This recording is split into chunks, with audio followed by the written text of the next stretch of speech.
This morning on World News Now, breaking news, the giant explosion and fire right outside of Waco, Texas. This intense blast felt for miles, and the rapidly spreading fire, the search for victims and answers as this story unfolds. It is Thursday, April 18th.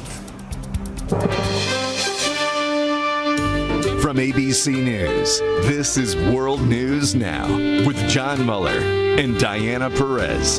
Truly disastrous situation in West Texas unfolding right now. Hundreds, at least 100 injured. Fatalities confirmed. We don't have a specific number on that after this massive explosion at the fertilizer plant. That's right. There are a lot of injuries. There are possibly some deaths as well. And we want to get right to ABC's Steve Osunsami, who's about a quarter mile away from a football field that was turned into a triage center, essentially an emergency triage center. Steve, can you tell us what you see, what you hear? Yeah, I just left that triage center, and there were probably a good several hundred emergency personnel there, firefighters. There were nurses from all over the region who had come to help. There were doctors in the triage center. There were no patients when we arrived. All the serious patients had been flown to medical centers across Texas, burn centers in some instances. They tell us, though, they were standing by on the ready with more than a dozen ambulances there in the event that their search and rescue ends up being a rescue, and that they actually rescue people from these homes that have been crumbled and flattened by this explosion. I am a couple miles away from the explosion, from the plant where it exploded. I'm standing outside of a building, and I don't know if you can hear this, but this is the glass from that was shattered from the building here. There are many people here who have lost their homes, who are struggling to find a place to stay tonight because all of the hotels are filled. There are lots of people who are coming here to help. And we talked to some of those people today who told us that they could hear the explosion miles and miles away. Did it sound like a boom or? Boom, like a rock fell on the city. It felt like a rock fell on the city. You said you have family how close were they to you? They're in West.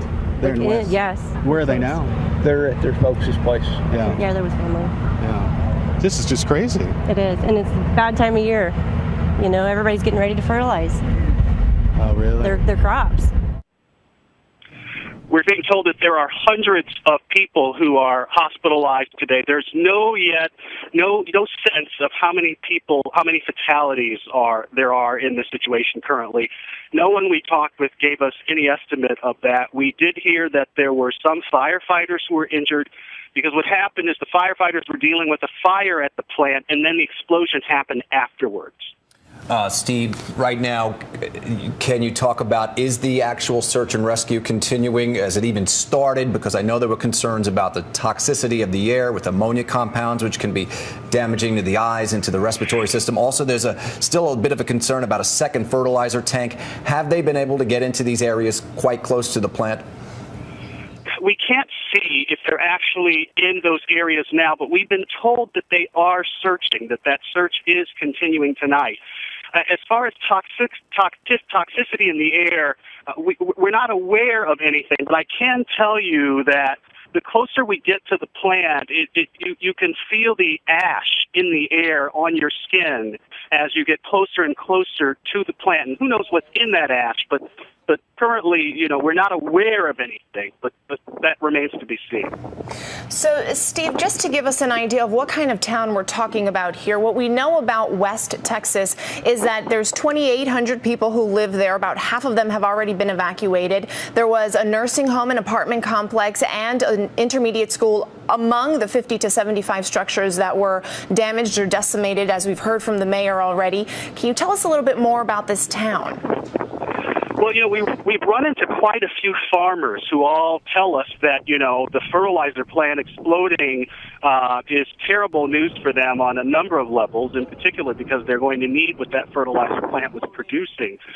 It's a small town. We're not too far from Waco. I'm sort of standing on what looks to be the main drag, and it looks like small town Texas. There's a railroad track sitting in front of me. And there are, a few businesses that are lining the street, an old corner drugstore.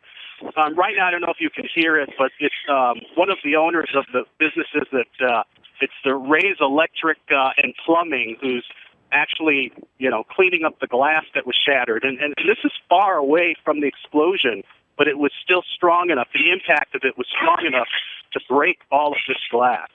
Steve, this is a town of volunteer firefighters. Even the mayor of the town is a volunteer firefighter. There was reports earlier about a lot of unconfirmed firefighters where they really couldn't track down where they were. Have you talked to any families who had that look in their eye, like they haven't heard from their loved ones yet? Have they told you anything?